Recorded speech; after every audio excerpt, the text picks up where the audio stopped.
आज से लगभग 4.6 अरब साल पहले हमारे सौर मंडल की जगह सिर्फ एक विशाल, ठंडा और अंधेरा नेब्यूला था। गैस और धूल का बादल, जिसमें हाइड्रोजन, हीलियम और पुराने तारों के अवशेष थे। यह नेब्यूला अरबों किलोमीटर तक फैला था, हर कण दूसरे को अपनी ओर खींच रहा था। यह एक धीमा लेकिन शक्तिशाली नृत्य था। अचानक किसी सुपरनोवा विस्फोट या गुरुत्वाकर्षण के कारण यह संतुलन टूटा और नेब्यूला सिकुड़ने लगा। जैसे जैसे बादल सिकुड़ता गया, वह तेजी से घूमने लगा, बिल्कुल स्केटर की तरह जो अपनी बाहें समेट लेता है। केंद्र में दबाव और तापमान बढ़ने लगे, जिससे धूल और गैस के कण टकराकर गर्मी पैदा करने लगे। यहां एक प्रोटोस्टार यानी शिशु तारे का जन्म हुआ। अभी सूरज नहीं, लेकिन उसकी शुरुआत। यह नेब्यूला अब एक वादा था, भविष्य के तारे और ग्रहों का वादा। नेब्यूला के केंद्र में तापमान लाखों डिग्री तक पहुंच गया। यहां हाइड्रोजन के परमाणु टकराकर हीलियम बनाने लगे। इसे न्यूक्लियर फ्यूजन कहते हैं। इसी क्षण हमारे सूर्य का जन्म हुआ। प्रोटोस्टार अब असली सितारा बन गया, जिसने पहली बार ब्रह्मांड में रोशनी बिखेरी। सूर्य ने अपने चारों ओर सौर हवा छोड़ी, जिससे हल्की गैसें बाहर चली गई और भारी सामग्री एक घूमती हुई डिस्क में बस गई। इसे प्रोटोप्लैनेटरी डिस्क कहते हैं। यह डिस्क चट्टानों, बर्फ और धातु के अरबों टुकड़ों से बनी थी। यही हमारे सौर मंडल का कच्चा माल था। यहां हर टुकड़ा सूर्य के चारों ओर घूम रहा था, टकरा रहा था। कुछ टक्करें विनाशकारी, कुछ रचनात्मक। छोटे टुकड़े मिलकर बड़े पिंड बने और गुरुत्वाकर्षण ने उन्हें और बड़ा किया। यही प्रक्रिया लाखों वर्षों तक चली। यहीं से ग्रहों की शुरुआत हुई। प्रोटोप्लैनेटरी डिस्क में ग्रहों का निर्माण शुरू हुआ। इसे एक्रीशन कहते हैं। धूल के कण आपस में चिपककर कंकड़, फिर चट्टाने और फिर प्लैनेटेसिमल बने। ये सौर मंडल के पहले निर्माण खंड थे। सूर्य के पास, जहां तापमान ज्यादा था, चट्टानी ग्रह बने। बुध, शुक्र, पृथ्वी, मंगल। सूर्य से दूर, फ्रॉस्ट लाइन के पार, बर्फ और गैस से बने विशाल ग्रह बने। Brihaspati, Shani, Uranus, Neptune.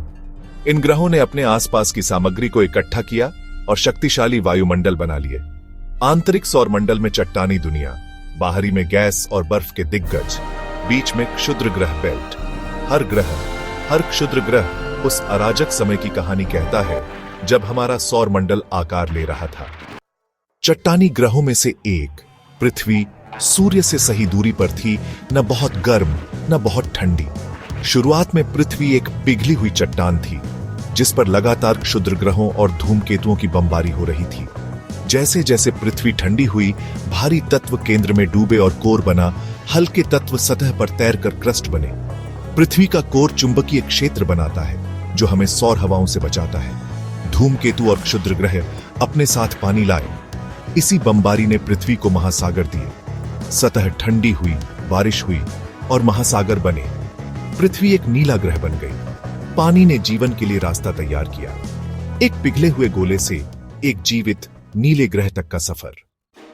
पृथ्वी के शुरुआती दिनों में मंगल के आकार का थिया नामक पिंड पृथ्वी से टकराया। यह टक्कर इतनी जबरदस्त थी कि दोनों पिंडों का मलबा अंतरिक्ष में फैल गया। पृथ्वी की धुरी झुक गई, जिससे हमें मौसम और दिन रात का चक्र मिला।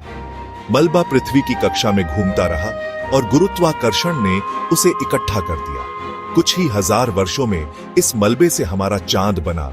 शुरुआत में यह बहुत करीब और बड़ा था। चांद ने पृथ्वी के घूमने की गति को धीमा किया, झुकाव को स्थिर किया और ज्वार भाटा बनाए। वह विनाशकारी टक्कर, जिसने लगभग पृथ्वी को नष्ट कर दिया, ने हमें एक खूबसूरत साथी दिया, चांद।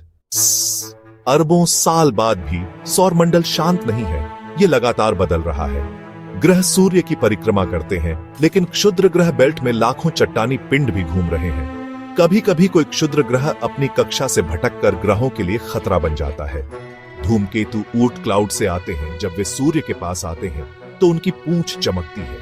ये धूमकेतु सौर मंडल के शुरुआती दिनों के कैप्सूल हैं, हमारे अतीत के दूत। सूर्य भी बदल रहा है। वह अपने जीवन के मध्य में है, लेकिन हमेशा के लिए नहीं चलेगा। एक दिन सूर्य लाल विशालकाय बनेगा, अपनी बाहरी परतें छोड़ देगा और सफेद बौना बन जाएगा। यही सौर मंडल का अंतिम भाग्य है। जब हम रात के आकाश को देखते हैं तो हम अपने इतिहास और मूल को देखते हैं।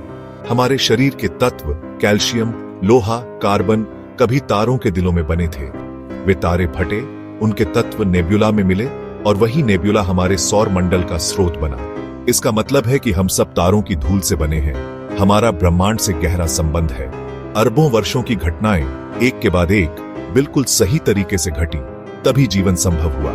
हमारा अस्तित्व ब्रह्मांडीय संयोगों की लंबी श्रृंखला है। यह हमें और भी कीमती बनाता है।